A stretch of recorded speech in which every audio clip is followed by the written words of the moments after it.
এটাকে একটা দলীয় অফিস করা হয়েছে। তারা স্বৈরাচারী শেখ হাসিনার ডাকে সাড়া দিয়ে গোটা জাতি সাক্ষী, মিডিয়া সাক্ষী, তারা স্পষ্ট করে বলেছিল আমরা আপনার সাথে আছি, থাকবো।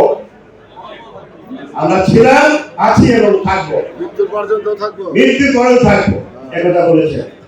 আমি স্পষ্ট বলতে চাই, আপনারা যদি আপনাদের লক্ষ্যে সত্যবাদী হয়ে থাকেন, তাহলে আপনাদের নেত্রীর সাথে আপনাদের দিল্লি থাকা উচিত। তো এপিসিআইসি এই কাজটি করেছে, তারা দলের এজেন্ডা বাস্তবায়ন করেছেন, ব্যবসায়ীদের এজেন্ডা বাস্তবায়ন করেন নাই।